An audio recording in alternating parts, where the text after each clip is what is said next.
Students, let's begin our today's topic with ribonucleic acid.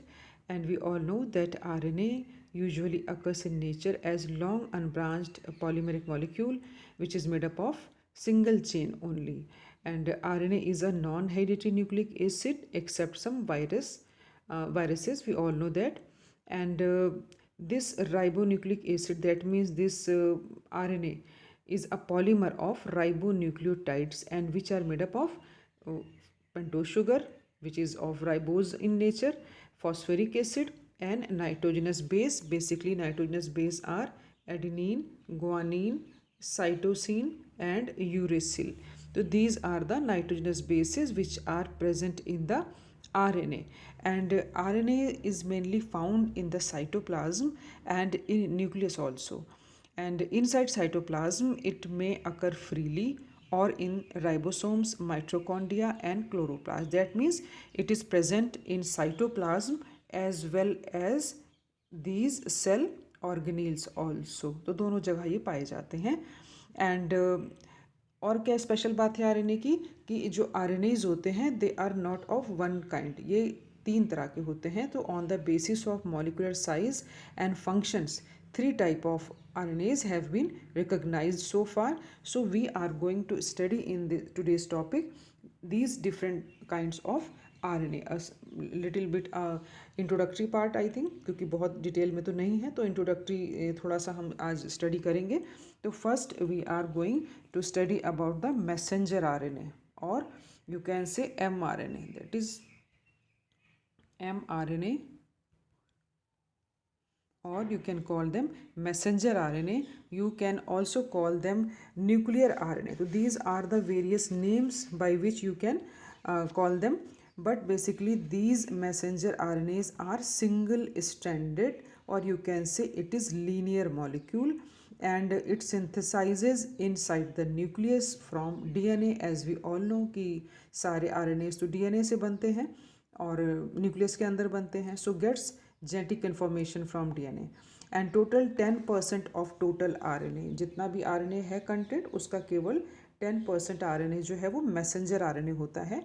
And after being transcribed from DNA it comes out of the nucleus. फिर nucleus से क्या हो जाएगा, ये बाहर आ जाएगा, because this is the cell and this is the nucleus. यहाँ पर जो कुछ भी बना और RNA और कहाँ जाएगा, इनसाइड द साइटोप्लाज्म, और you can say outside the nucleus. क्यों आ जाएगा, because they require for the protein synthesis. And protein synthesis कहाँ होती है, साइटोप्लाज्म में होती है ना, with the presence of ribosomes.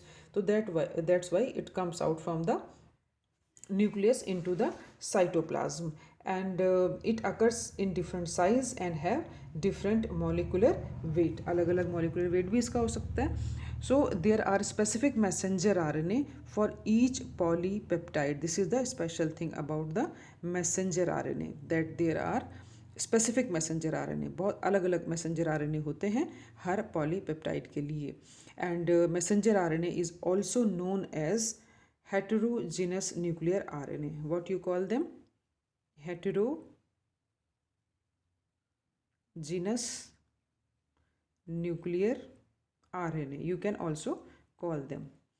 So messenger RNA, you can divide it into two parts. Messenger RNA, that is mRNA, you divide it into two parts, that is monocistronic and polycistronic. Cistronic is common in both, तो आप समझ जाएंगे. Mono N है, this is N. Monocistronic and polycistronic. What do you mean by monocistronic? Monocistronic means when messenger RNA carries information for one polypeptide only. And in what is the meaning of polycistronic? Means when messenger RNA carries information for more than one polypeptide chain, तो उसको हम बोलते हैं polycistronic. तो this is all about the messenger RNA which you have I think you just studied right now, and in future you will study in topic protein synthesis. तो you have to remember all the special things about it. जो भी आप पढ़ रहे हैं वो आप अगर ध्यान रखेंगे तो protein synthesis topic में it will be easy for you to understand. Now come to the another, that is called ribosomal RNA or rRNA. You can write it like this: ribosomal RNA, and it is about total 80% of the total RNA, and it is most stable form of the RNA. It occurs in ribosomes in association with protein, and in eukaryotes it is of 3 sizes. ये 3 sizes के होते हैं ribosomal RNA, different like if I tell you 28S, sedimentation coefficient को S लिखते हैं हम, 18S and 16S. These are the 3 types of ribosomal RNA: 28S, 16S और 18S. And in prokaryotic cell 2 forms are there. वो कौन से हैं two forms जो कि prokaryotic cells में हैं? They are 23S and 16S only. These are present into the prokaryotic forms. ये इसमें केवल 2 ही होते हैं. And ribosomal RNA is rich in guanosine and cytosine as compared to messenger RNA and the transfer RNA. तो कुछ थोड़ा बहुत difference जो है वो दोनों के अंदर होता है. तो राइबोसोमल RNA जो है basically they are greatly coiled also. ये बहुत कॉइल्ड स्ट्रक्चर इनका राइबोसोमल RNA का होता है. You can see it here in the diagram. ये आप देख सकते हैं. This is the structure of ribosomal RNA. तो it is a coiled structure, and in combination with protein it forms small and large subunits of ribosome. Ribosomes को बनाने में फिर ये help करते हैं उनके साथ में. Now come to the another. That means we have studied messenger RNA, we have studied ribosomal RNA. Now come to the transfer RNA. Another interesting RNA that is called tRNA. tRNA. You also call them soluble RNA. Soluble RNA. And it is 10 to 15% of total RNA in a cell. जितना cell में RNA होता है उसका 10 to 15% होता है. And important thing is that this is the smallest. ये सबसे छोटा RNA है, smallest RNA है ये. and अब कितना छोटा है? इतना कि 75 to 80 न्यूक्लियोटाइड से ही मिल करके ये बना होता है. इतने न्यूक्लियोटाइड होते हैं. तो आप सोचो कितना छोटा है. And one more important question which have been asked in the exam so many times: the shape. Its shape is inverted L shaped, as it is question आया है बोर्ड में ये. It is inverted L shape or clover, COLOVER, clover leaf shape, clover leaf shape or inverted L shape. Important thing is to note.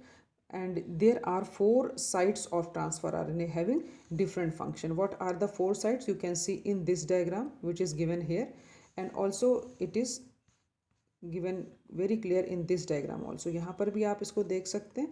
If I enlarge it, you can also see that what are the 4 site. One is AA site, that means amino acid binding site, amino acid attachment वाला site है ये, because it helps in the protein synthesis. So it occurs at 3' and having OH group. You can see it here of ribose molecule. Free to pair. It is common to all transfer RNA molecule. मतलब हर transfer RNA molecule में आपको ये arm मिलेगी. There are 4 arms. You can see in the diagram. ये 4 arms आपको दिख रही, 1 2 3 4. तो I am talking about this one arm. And another is the amino acid recognition site. तो amino acid recognition site, and you can say DHU loop. I think it is given in this diagram very clearly. DHU loop is given in this diagram. You can see this is the DHU loop. It is written here. So DHU loop has a specific base sequences that controls the attachment of correct amino acid. सही तरह का amino acid ही attach हो सके, इसलिए ये उसको ensure करती है. एंड ट्रांसफर RNA का जो ये लूप है, एंड फॉर 20 टाइप के अमीनो एसिड्स होते हैं हमारी बॉडी में. तो for that 20 kind of different amino acid there are 20 different kinds of transfer RNAs also and recognized sites also. तो ये हो गया DHU, डिहाइड्रो, इसको यूरेसिल लूप बोलते हैं. तो डिहाइड्रो यूरेसिल लूप और DHU लूप. देन एंटीकोडॉन और codon recognition loop. This one anticodon and codon recognition loop, because this is the arm of transfer RNA. And इसके बाद यहाँ पर मैसेंजर RNA होगा, जहाँ पर यहाँ पर कोडॉन लगे रहेंगे, और इसके अपोजिट ये एंटीकोडॉन होंगे इसके अंदर.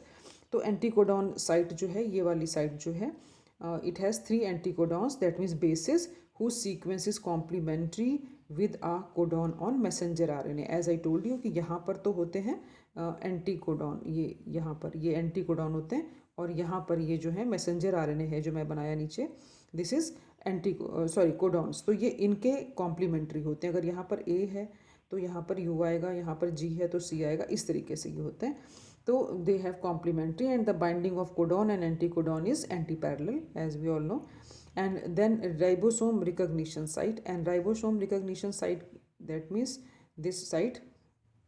So ribosome recognition site का function क्या है? It has some nucleotide sequences in all transfer RNA, and the role of this loop is recognize and attach the transfer RNA to the ribosome. तो correct kind of ribosome के साथ में इसको attach करना, ये इसका जो है वो function होता है.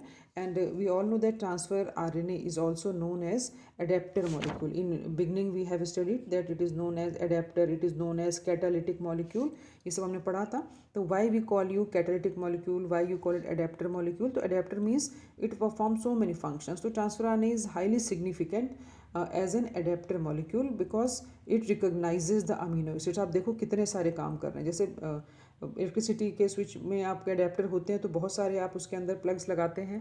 तो इन द सेम वे आप देख रहे हो 1 2, if I change the color, 1 2 3 4 arms हैं, and they all carry different different function. कोई एंटीकोडॉन को कैरी कर रहा है, कोई एंजाइम को बाइंड कर रहा है, कोई जो है वो ट्रांसफर आरएनए मॉलिक्यूल के साथ पेयर करने के लिए लगा हुआ है. तो बहुत सारे काम ये कर रहा है. तो that means it recognises the amino acid and then attaches to amino acid, and finally helps in synthesis of protein by forming peptide bond which is catalyzed by enzyme peptidal synthetase. जब ये आप protein synthesis पढ़ेंगे तो आप ये जो मैं अभी आपको सब समझा रही हूँ ये आपको तब क्लियर होगा, क्योंकि अभी तो हम केवल ट्रांसफ़र आरएनए का स्ट्रक्चर पढ़ रहे हैं, बट इट इज़ इम्पॉर्टेंट. सो इसलिए मैं आपको यहाँ पर इसकी डिटेल थोड़ा सा दे रही हूँ, so that during the study of protein synthesis it will be easy for all of us to understand it completely.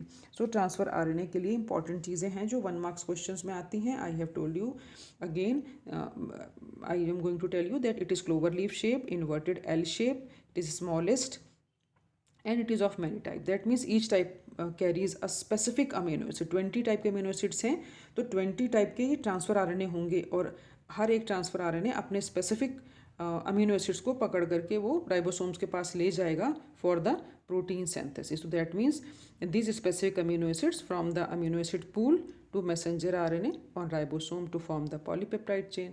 तो इसलिए उसका नाम पड़ा है ट्रांसफ़र आरएनए. दैट मीन्स उसका काम ही है अमीनो एसिड्स को ट्रांसफ़र करना, इसीलिए उसको हम ट्रांसफ़र आरएनए जो है वो नाम देते हैं. Now come to the another important kind of RNA, that is called heterogeneous nuclear RNA, and it is very important, and you can write it like heterogeneous nuclear RNA. H for heterogeneous, N for nuclear RNA. So you can see it written like that in the books. HNRNA, heteronuclear RNA, and all eukaryotic cells transcribes a precursor of RNA longer than messenger RNA. That means कि जब भी eukaryotic cells में RNA बनता है तो it will longer, ये लंबा होगा जो नॉर्मल मैसेंजर आरएनए होता है, and this is called heterogeneous nuclear RNA. अब ये हेट्रोजेनस न्यूक्लियर आरएनए बना. अब what will happen to this heterogeneous nuclear RNA? It undergo shortening. अब इसको शॉर्ट किया जाएगा by looping out mechanism, so that it remove unwanted nucleotide sequence. इसमें बहुत सारे ऐसे सीक्वेंस होते हैं जो स्टूडेंट्स अनवांटेड होते हैं, जिनका कोई फंक्शन नहीं होता, जिनका कोई काम नहीं होता. तो it will loop like this, ये ऐसे लूप बन जाएंगे, एंड ये जो फिर यूजलेस सेगमेंट होंगे ये वाले, सपोज लूप फॉर्मेशन के बाद में सपोज दिस ये लूप लाइक स्ट्रक्चर बन गया, तो ये जो लूपिंग हो जाती है इसके अंदर, तो फिर ये क्या हो जाएंगे, ये कट के रिमूव कर दिए जाएंगे. दिस इज कट, ये भी कट हो जाएगा. ठीक है, ये लूप बन गए और ये रिमूव हो गए. देन आपका छोटा सा मैसेंजर आरएनए बन जाएगा, क्योंकि ये वाले जो सेगमेंट्स हैं, दिस वन, ये वाले लूप आउट करने हैं ना, ये आपके काम के सेगमेंट्स नहीं हैं, तो कैसे रिमूव करेंगे? By the looping out. यहाँ पर ये देखिए आप, लूप फॉर्मेशन हुआ तो ये निकल गए इसके अंदर से. तो it undergo shortening by looping out mechanism to remove unwanted nucleotide sequence, and this process is known as RNA splicing. इसको बोलते हैं RNA splicing. Another important term, RNA splicing, that means removing of useless portions from the messenger RNA. And heterogeneous RNA remains in nucleus and do not engage in protein synthesis and soon degenerate. तो heterogeneous RNA का कोई special काम नहीं होता है। तो heterogeneous RNA दो additional processes से होकर के पास होता है, that is called capping and telling. उसके बाद में क्योंकि टू प्रोसेसेस होते हैं हेट्रोन्यूक्लियर आरएनए के मैसेंजर आरएनए बनने के लिए, क्योंकि ये जो हेट्रोन्यूक्लियर आरएनए है changes into the messenger RNA. तो उसमें एक प्रोसेस हुआ लूपिंग स्प्लाइसिंग का, and another is the capping and telling which is also very important. And what is capping and telling? This is capping and tailing. And in capping, an unusual nucleotide that is called methyl guanosine triphosphate. Methyl guanosine triphosphate is added to 5' end of heteronuclear RNA. Suppose ये heteronuclear RNA है, if I change the color, this is heteronuclear RNA. तो जो capping है, suppose ये 5' end है and this is 3' end. तो what happened that in capping, an unusual nucleotide that is methyl guanosine triphosphate is added at 5' end of heteronuclear RNA. तो this is heteronuclear RNA, इसके 5' end पे methyl guanosine triphosphate add हो जाते हैं। And telling, tell माने पीछे की तरफ टेल वाला हिस्सा, तो 3' end की तरफ इन टेलिंग प्रोसेस एडेनाइलाइट रेजिड्यूज, तो एडिनाइलेट रेजिड्यूज जो हैं वो 200 to 300 एडिनाइलेट रेजिड्यूज होते हैं, उनके 200 to 300 मॉलिक्यूल्स जो हैं वो 3' end पे अटैच हो जाते हैं। एंड इट इज़ नोन, अब now it is fully processed और it is known as messenger RNA, क्योंकि जो हेट्रोन्यूक्लियर आरएनए को अब हम क्या बोलेंगे? Messenger RNA. And now it comes out of the nucleus for the translation, क्योंकि बिगनिंग में जो मैसेंजर आरएनए बनता है तो it is not processed, that means कि ये आप एक तरह से कह सकते हो कि इमेच्योर आरएनए होता है, तो ये वाला यूज़ नहीं किया जा सकता है। इसको दो प्रोसेसेस से इसको पास होना पड़ता है, दैट इज़ जैसे स्प्लाइसिंग मैंने आपको बताया कि यूजलेस जो पोर्शंस हैं उसके वो क्या कर दिए जाते हैं? रिमूव कर दिए जाते हैं, और बाकी के जो पोर्शंस हैं वो वापस इनके कैपिंग और जो हमने बात की इसकी टेलिंग, ये प्रोसेस होते हैं। तो दैट मीन्स ये कॉम्प्लेक्सिटी है, this is a complexity students in eukaryotes. And these जो कॉम्प्लेक्सिटीज़ हैं उसमें फर्स्ट कॉम्प्लेक्सिटी तो ये है कि जो ये हमारे मैसेंजर आरएनएज हैं जो कि हेट्रोजीनस न्यूक्लियर आरएनएज कहलाते हैं, उनको किस तरीके से हम प्रोसेस्ड करें।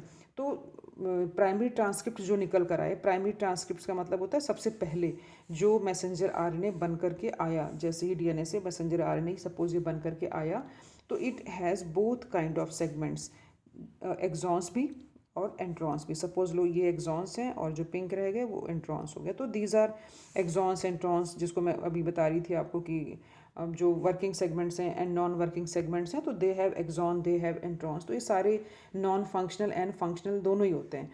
तो introns are non functional as I told you in earlier, and exons are functional one. तो hence it is going to the process, it is going for the process of splicing as I told you right now, splicing अभी मैंने आपको बताया था। तो where these introns are remove, because splicing का क्या मतलब? स्प्लाइसिंग का मतलब कट करके निकाल देना। तो सपोज कर लो ये ब्लू वाले जो इंट्रॉन्स हैं तो इनको कट करके रिमूव कर दिया जाता है, ऑटोमेटिकली ये रिमूव हो जाते हैं यहाँ से, है ना, रिमूव हो जाएंगे ये स्प्लाइसिंग के प्रोसेस में। और इंट्रॉन्स जब रिमूव हो जाएंगे तो एक्सॉन्स फिर से एक डेफिनेट पैटर्न में आपको पता है जुड़ जाएंगे सारे काम के। तो अब आपका ये जो मैसेंजर आरएनए बन रहा है ये क्या हो जाएगा? ये शॉर्ट हो जाएगा। दैट मीन्स ये हेट्रोन्यूक्लियर आरएनए था ना, ये वाले को तो आप क्या बोलते हो? इसको तो हेट्रोन्यूक्लियर आरएनए बोल रहे हो, ये जो पड़ा हुआ है आरएनए। तो अब ये जब इतना काम हो गया स्प्लाइसिंग के बाद, तो ये भी छोटा सा आरएनए हो गया अब आपका। अब इसमें क्या होगा? कैपिंग एंड टेलिंग होगी, जो भी मैंने अभी आपको रिसेंटली बताया है। कैपिंग, सपोज अब ये 5' एंड है और ये 3' एंड है। तो कैपिंग प्रोसेस में what happen that there are some unusual nucleotide methylene guanosine triphosphate is added. यहाँ पर ये मॉलिक्यूल इसके कुछ ऐड हो जाएंगे मिथाइलिन ग्वानोसिन फॉस्फेट के, ट्राइफॉस्फेट के यहाँ पर, और इस प्रोसेस को हम बोलते हैं कैपिंग, इसको कैप लग गई, ठीक है। एंड दूसरा होता है टेलिंग, टेलिंग होता है 3' एंड पे इधर। तो यहाँ पर 200 to 300 मॉलिक्यूल्स जो हैं ऐड हो जाते हैं एडिनाइलेट रेजिड्यूज के 3' एंड के ऊपर। अब ये जो आपका मैसेंजर आरएनए कंप्लीट तैयार हो गया। That means after processing of HNRNA, heteronuclear RNA से मैसेंजर आरएनए बनता है। ये चीज़ आपको ध्यान रखनी कि डायरेक्ट जो आपका मैसेंजर आरएनए है वो नहीं बनता है। First you have heteronuclear RNA and then it goes through the process of processing and तब बनेगा ये मैसेंजर आरएनए। एंड प्रोसेसिंग में कौन सी दो चीज़ें आई, एक तो आई आपकी स्टूडेंट्स स्प्लाइसिंग और दूसरी आई आपकी capping and tailing. I hope you can understand now, it is very clear to you. और नेक्स्ट थिंग, क्योंकि अभी मैं इसमें बात कर रही हूँ कि क्या चैलेंजेस हैं इनके साथ साथ, तो there is one more challenge that there are enzyme known as RNA polymerase which is also instrumental in the process of transcription. क्योंकि अगर वो नहीं होगा तो भी काम नहीं चलेगा, तो वो भी होना बहुत ज़रूरी है, जो पॉलीमरेज एंजाइम होता है। एंड अब जब आरएनए ट्रांसक्रिप्शन होता है तो there are 3 steps. First step is known as initiation, that means beginning of the transcription. तो the step is known as initiation. Then elongation, that means जो आरएनए है वो बनता है, लंबा होता है, इलोंगेशन स्टेप, एंड फिर फिनिश हो जाता है काम उसका, तो टर्मिनेशन, प्रोसेस का ख़त्म होना। तो जो आरएनए पॉलीमरेज हैं ये ओनली इलोंगेशन कर सकते हैं, they are capable of only elongation, और बाकी के उनके अंदर कोई प्रॉपर्टीज़ नहीं होती। तो अगर केवल वो इलोंगेट ही कर सकते हैं अगर ये, तो कौन कराएगा इनिशिएशन और टर्मिनेशन? तो इन ये कैसे कैसे होते हैं, हाउ डिड दिस हैपन? तो जो टर्मिनेशन एंड इनिशिएशन है they occur with the help of some factors. तो initiation factor is known at sigma and termination factor is known as rho.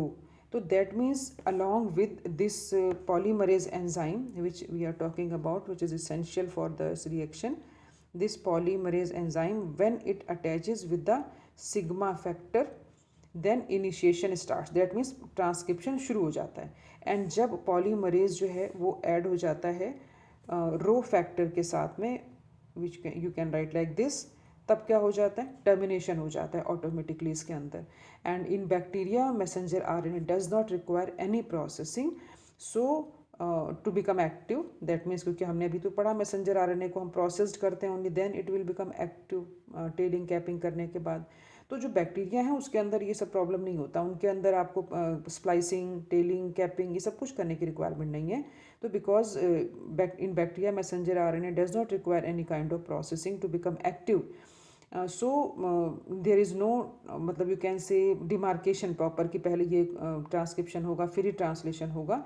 तो उसमें होता है क्या कि कई बारी transcription and translation takes place in the same, क्योंकि कंपार्टमेंट भी सेम ही होता है। कंपार्टमेंट होने का मतलब, suppose this is the bacterial cell, तो आपको पता है इसमें बैक्टीरिया में न्यूक्लियस तो कुछ होता नहीं अलग से, तो देयर इज़ अ न्यूक्लियोइड, बस ऐसे पड़ा होता है डीएनए, बाकी सब क्या है, साइटोसोल है पूरा, ये पड़ा होगा जो cytoplasm, cytosol, what ever you call them. तो ये दोनों, मतलब सारा कुछ यहीं पर हो रहा है, ट्रांसलेशन भी हो रहा है, ट्रांसक्रिप्शन भी हो रहा है। तो कई बार क्या होता है, यहाँ पे ट्रांसलेशन पहले शुरू हो जाता है और ट्रांसक्रिप्शन बाद में होता है, पर जनरली होना क्या होता है कि ट्रांसक्रिप्शन पहले होना होता है, ट्रांसलेशन बाद में। But many times translation can begin much before the messenger RNA is fully transcribed. That means transcription and translation can be you can say coupled in bacteria, means साथ साथ होते हैं, या एक पहले हो जाता है पिछले वाला, मानी ट्रांसलेशन पहले एंड ट्रांसक्रिप्शन जो है वो बाद में हो जाता है। तो दैट मीन्स कि like in eukaryotes where you face two kinds of problems. One I have discussed that messenger RNA is initially in the form of heteronuclear RNA, and after processing it will convert into functional RNA, that is called messenger RNA. दूसरी problem उसके अंदर ये भी होती है कि at least there are 3 kinds of RNA polymerases are there, 3 तरह के आरएनए पॉलीमरेजेस एंजाइम्स होते हैं यूकैरियोट्स के अंदर। एंड फॉर दैट, ये जो 3 तरह के हैं they have different different functions इसमें, क्योंकि polymerase RNA polymerase enzymes are found in organelles also, and because they are present in nucleus also, तो न्यूक्लियस में भी हैं और ऑर्गेनील्स में भी हैं 3 तरह के। तो there is a clear cut division of their work, वो अपना काम जो है उनका बटा होता है कि कौन सा पॉलीमरेज क्या फंक्शन जो है वो परफॉर्म करेगा। For example if we talk about the polymerase 1, इनके नेम्स ऐसे ही हैं, पॉलीमरेज 1। तो पॉलीमरेज 1 का फंक्शन होता है राइबोसोमल आरएनएज को बनाना, राइबोसोमल आरएनएज को बनाना। और वो कौन से हैं, आपने पढ़ा है 28S, 18S and 5.8S, in sedimentation के लिए एस लिखा है, उनको बनाना, ये काम हो गया पॉलीमरेज 1 का। Whereas if we talk about polymerase RNA polymerase, that means not only polymerase, this is RNA polymerase 3, It is responsible for transcription of transfer RNA, 5S ribosomal RNA, and snRNAs. SN means small nuclear RNAs. ये इनको बनाने के लिए help करते हैं, इनका transcription करते हैं. Now come to the next, that is RNA polymerase 2. It transcribed precursor of messenger RNA. That means heteronuclear RNA. Precursor means जिससे RNA का जन्म हो, जिससे RNA बने. और RNA किससे बनता है? Messenger RNA. मैसेंजर RNA किससे बनता है? We all know that heteronuclear RNA में से बनता है आफ्टर प्रोसेसिंग. तो this is the 3 different functions of the RNA polymerase in the eukaryotes. And now come to the main event, that is transcription. क्योंकि ये जो भी चीज़ें हमने पढ़ी किस लिए पढ़ी थी? So that we can easily understand the process of transcription. तो in bacteria there are 3 major types of RNAs: messenger RNA, transfer RNA, ribosomal RNA, and all 3 RNAs are required for the synthesis of protein in a cell. And messenger RNA, as we all know, it provides template. And transfer RNA का function क्या हुआ? Brings amino acid, वो amino acids को पकड़ के लेकर आता है और जेनेटिक कोड को रीड करता है. And ribosomal RNA perform the structural and catalytic role during the translation. That means जब प्रोटीन बनेगा उस समय. एंड एक ही एंजाइम है हमारा DNA dependent RNA polymerase. And this DNA dependent RNA polymerase catalyses the transcription. सभी तरह के जो ट्रांसक्रिप्शन है of all types of RNA in bacteria, उनको सबको ये हेल्प करता है. तो 3 स्टेप्स में ये प्रोसेस होता है. Now we are going to study about the process of transcription. तो here it is the diagram which show, और you can say with the help of this diagram we can understand the process of transcription. तो as I have told you that transcription process में सबसे पहला काम जो होता है unwinding of DNA होता है. यानी कि DNA, क्योंकि DNA के टेम्पलेट से ही RNA बनता है. तो अगर मैं यहाँ पे छोटा सा डायग्राम बना दूँ तो ये दिस इज DNA. तो ये अनवाइंडिंग हो गई. तो फर्स्ट स्टेप इज, आप स्टेप वाइज बच्चों समझते चलेंगे, then it will be very easy. Unwinding of DNA to expose DNA template by action of enzyme RNA polymerase. RNA polymerase क्या करता है? उसको ओपन कर देता है, अनवाइंड कर देता है DNA के हेलिक्स को इस तरीके से. ये तो RNA पॉलीमरेज एंजाइम की हेल्प से ये क्या हो गया? ओपन अप हो गया. And RNA polymerase enzyme, suppose we take the this colour, black colour हम RNA पॉलीमरेज एंजाइम के ले लेते हैं. सपोज ये RNA पॉलीमरेज एंजाइम है. तो this RNA polymerase binds to a specific site of DNA known as promoter region. जो यहाँ पर नीचे बना हुआ है, पीछे आप डायग्राम में नीचे देख सकते हो, this is the promoter region. तो ये प्रमोटर रीजन पर बाइंड करता है RNA polymerase and opens up the DNA molecule. और ये जो प्रमोटर रीजन है, यहाँ से स्टार्ट होती है ट्रांसक्रिप्शन. दैट मीन्स यहाँ से मैसेंजर RNA बनना स्टार्ट करता है. और इसके साथ में आपको पता है RNA पॉलीमरेज के साथ में फिर क्या अटैच होगा? इनिशिएशन फैक्टर कौन सा होता है? सिग्मा.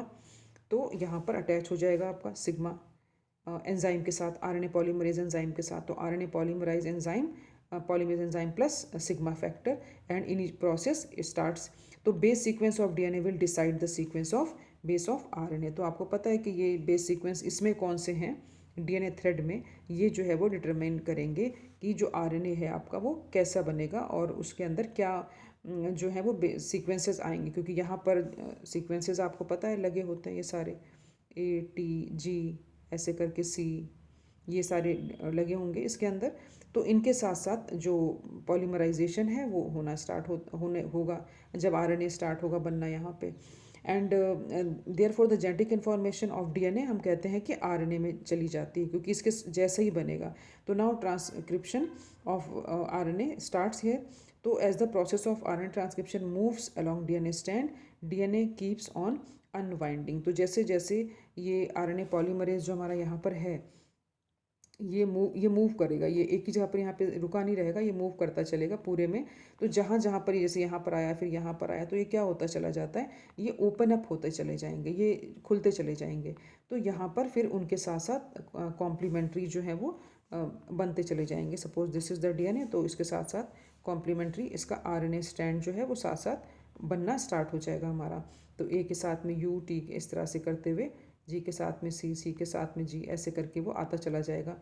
स्टैंड जो है वो RNA का ये इस तरह से बनना स्टार्ट हो गया. ये बनता रहेगा स्टैंड साथ साथ, क्योंकि सिंगल स्टैंड के साथ ही बनता है. तो as the process of RNA transcription moves along DNA stand, DNA keeps on unwinding and RNA synthesis is started, and it keep on elongating the thread of, or you can say the RNA segment, ये बढ़ता चला जाएगा.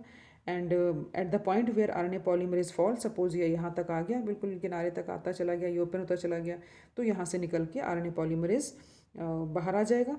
और साथ में this region is known as terminator region of DNA, और यहाँ पर रो फैक्टर होगा, और रो फैक्टर के साथ में पॉलीमरेज एंजाइम बाइंड करेगा. That means from one molecule of DNA you can form several molecules of RNA and which are released from the DNA template. And also you have to remember that synthesis of RNA occurs along 5' to 3', and अगर ये 3' है इसका और ये 5 है, तो इसकी जो synthesis हमारे RNA की होगी वो होगी 5:3', and that means 5 and 3', and इस तरीके से होगी. and reaction is catalyzed by DNA dependent RNA polymerase. You can see in this diagram now, क्योंकि एक बार आपको समझा दिया है मैंने, तो अब दोबारा आप समझ सकते हैं. तो ये थ्रेड है DNA का, this is DNA helix, and ये है is a promoter region plus RNA polymerase, दोनों लिखे हुए हैं. तो दिस इज ऐसे इन्होंने दिखाया हुआ है, ये आपको RNA पॉलीमरेज दिखाया है और साथ में ये ऐसे करके सिग्मा फैक्टर दिखाया. तो यहाँ पर ये अटैच हो गए एंड इस स्टार्ट अनवाइंडिंग. आप देखो जहाँ जहाँ ये जाता जा रहा है ये अनवाइंड होता जा रहा है, बबल बन रहा है, तो इट इज़ अनवाइंडिंग, और ये RNA भी साथ साथ बनता जा रहा है. तो ये इधर की तरफ मूव कर रहा है धीमे धीमे, ये जो RNA पॉलीमरेज है. तो जैसे RNA पॉलीमरेज मूव करता चला जाएगा, यहाँ पे अब तो कुछ है नहीं थ्रेड, तो क्या होगा, बाहर निकल के गिर पड़ेगा. तो अब ये बाहर आ गया, फॉल ऑफ, और ये जो है RNA, ये देखो यहाँ पर नया बना हुआ RNA ये बन गया है. One more diagram which I have drawn for make you understand this also. Here you can say with the help of this diagram, this is DNA strand है पूरा, and this is the RNA polymerase with sigma factor. And ये जैसे कि हम किसी thread में हमने suppose कर लो कोई मोती डाल दिया हो, लाइक वैसा ये मूव करता जाएगा इसके अंदर. जैसे किसी थ्रेड पे धागे पे मोती आप ऐसे डाल दो और वो मूव करता जाता है नीचे, तो वैसे RNA पॉलीमरेज मूव करता जाएगा. जैसे ही मूव करता जा रहा है तो ये क्या होता जा रहा है, ये अनवाइंड होता जा रहा है. You can see it is unwind, और ये ग्रेजुअली जैसे नीचे नीचे आता जा रहा है हमारा RNA पॉलीमरेज. यहाँ से ये सपोज RNA पॉलीमरेज है, ये जैसे मूव करता जा रहा है तो ये क्या होता जाएगा, ये अनवाइंडिंग होती चली जाएगी. DNA जो बंधा दिख रहा है आपको ये ओपन होता चला जाएगा, और साथ साथ वहाँ पर बनता चला जाएगा. यहाँ पर एक स्टैंड के साथ में हमारा RNA ऐसे करते इनके कॉम्प्लीमेंट्री बनता चला जाएगा जो भी बेसिस लगे होंगे. तो in the second step you can सी ऊपर वाला फिर से ज्वाइंट हो गया DNA, और ये नीचे वाला ओपन होता जा रहा है, क्योंकि थोड़ा थोड़ा ओपन होता है, सारा एक साथ नहीं ओपन होता है. जहाँ पर पहुँचेगा वहाँ पर ओपन होगा, और वहाँ पर RNA जो है वो फॉर्म हो जाएगा. फिर ये यहाँ पर आप देखेंगे नेक्स्ट स्टेप में इधर कि यहाँ पर ये देखिए RNA पॉलीमरेज जो है ये नीचे आकर के गिर गया, रिमूव हो गया. This is new form RNA, ये भी सेपरेट हो गया, ये अलग आ गया जो नया बना हुआ हमारा RNA था. एंड DNA स्टैंड जो जिससे बनना शुरू हुआ था वो अलग बाइंडिंग फॉर्म में आ गया. तो जो जैसे था वो वैसे पुरानी सिचुएशन में आ जाते हैं. तो this is the diagrammatic representation, it is very simple. Here I have shown you that promoter region and terminator region. Terminator region means जहाँ तक बस आ गया ये वहाँ पे फिनिश होना है RNA प्रोसेस, तो अपने आप ही क्या हो जाएगा, RNA पॉलीमरेज जैसे ही यहाँ से निकलेगा इस एंड से, suppose RNA polymerase is moving, like मैंने बताया था एक मोती की तरह, पर्ल की तरह मूव करता आ रहा है, और यहाँ पर आकर ही क्या होगा, इस यहाँ से निकल के बाहर आ जाएगा. तो जैसे ही ये रिमूव हुआ RNA पॉलीमरेज, तो ये सारा का सारा क्या हो जाएगा, प्रोसेस ऑटोमेटिकली स्टॉप हो जाएगा. तो this is all about the process of transcription, where you have seen that from one strand of DNA another strand of RNA is or you can say new strand of RNA is formed with the help of enzymes, RNA polymerases, and they are three kinds of polymerase 1, 2 and 3, and they have different functions. And you also keep this thing in mind that the DNA polarity, जब भी ये DNA की जो polarity हम दिखाएंगे यहाँ पर new diagram if I have shown you, उसका आपको ध्यान जरूर से रखना है. Here you can see the polarity 3' end this is 5' end 5' end 3' end this is the helix form में आपको दिखाया हुआ है. तो जो स्टैंड है that means one of the strand that has polarity 3' 5' act as template. वो कैसे बिहेव करेगा, एज अ टेम्पलेट. तो 3' 5' बिहेविंग एज अ टेम्पलेट, क्योंकि अगर ये ऐसे है तो 3' 5' ये टेम्पलेट है, तभी तो इधर 5' और 3' एंड की तरफ हमारा क्या बनेगा, RNA बनेगा. तो that means strand that has polarity 3' 5 act as template strand from which sequence of nitrogenous bases are copied to form messenger RNA by the assembly of nucleotides, and only one of the two strands in DNA gives rise to messenger RNA, and this reaction is catalyzed by RNA polymerase, and polymerization occurs only 5' to 3' direction. ये आप इधर से बनता हुआ देख रहे हैं, yellow colour का ये जो बना हुआ है 5' to 3' डायरेक्शन है ना, क्योंकि इस साइड से बन रहा है 5' एंड ये 3' एंड की तरफ ये जा रहा है, मूव कर रहा है। तो इसका मतलब है कि जो हमारा टेम्पलेट है वो 3' 5', क्योंकि ये क्वेश्चंस बहुत आते हैं और they are very confusing question. And new formed RNA is from 5' to 3' end. तो this is all about the transcription process, and in short again I am going to explain you what is meaning of transcription. Transcription means formation of RNA from a molecule of DNA, and only single strand of DNA give rise to messenger RNA, and the DNA thread which give rise to messenger RNA is known as template strand, and this template strand has polarity 3' 5' end, whereas newly synthesized RNA's polarity is 5' 3' end, so 5 to 3' end. So this is all about the RNA transcription, and also if somebody asks you तो कब होता है process, तो this transcription process occurs during the interface process. And अगर आप step wise इसको notes बनाते हैं तो first step is exposure of DNA bases, or you can say unwinding of DNA helix. So there are various diagrams given in this on your screen, various kinds of DNA, ribosomal RNA also. So and ribosome, sorry, not ribosomal. So this is important diagram, so you have to learn this diagram. And also kinds of RNAs which is given in the forms of notes, and this is the process of transcription which is shown in your book also. This is the diagram of your book, you can see this diagram also. It is very easy. This is all about the transcription process, students. I hope you understand the topic. Thank you.